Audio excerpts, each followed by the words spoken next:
Story time, story time, story time. Today I got two stories for you. One's short, one's kind of longer. Both I find them quite funny. Okay, so there's a fair near the Raphael Center. And it's like a sports center near where I live, and they were having a fair for like Victoria Day or something.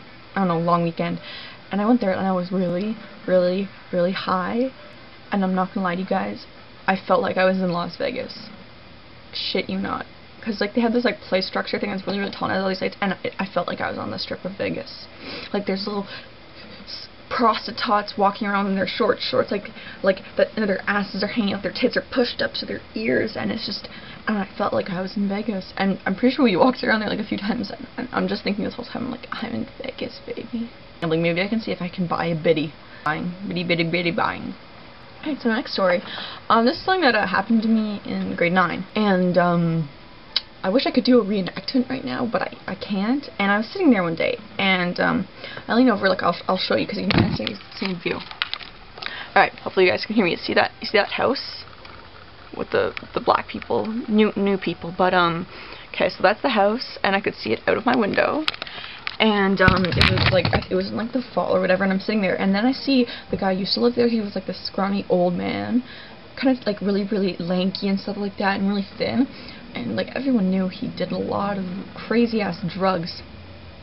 So he comes outside and he's carrying a garden gnome. I shit you not, I didn't have like a camera or anything at the time, and I'm watching this, and I'm on MSN with someone, and I'm telling them this event. Can't remember who it is, but they'll know if they watch this video. Brings out this gnome, puts it down on the sidewalk, not on the sidewalk, but on like the curbs of his house, goes back in, comes out with, I don't know, like these 2 cups, tea, coffee, hot chocolate, I don't know, sets one in front of the gnome, sets one in front of himself. He puts the gnome on the curb, he's sitting beside him on the curb, and he just starts drinking his tea, and he's talking to the gnome. I didn't have the window open, but you know when you hear that like mumbling, like that noise when you know someone's talking but you can't make it out? I could hear that, and this guy kept on like drinking his tea, and he's talking to this gnome beside him.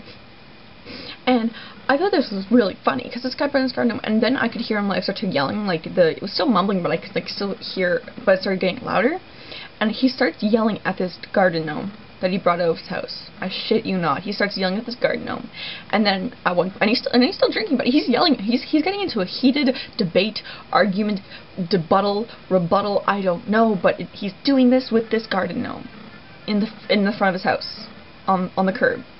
Public display of anti-affection. It's a paw.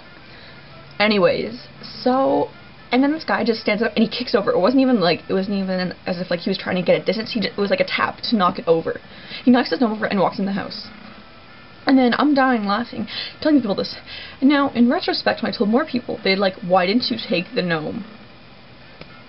Facepalm, why didn't I take the gnome? If that ever happens to you guys, take the fucking gnome.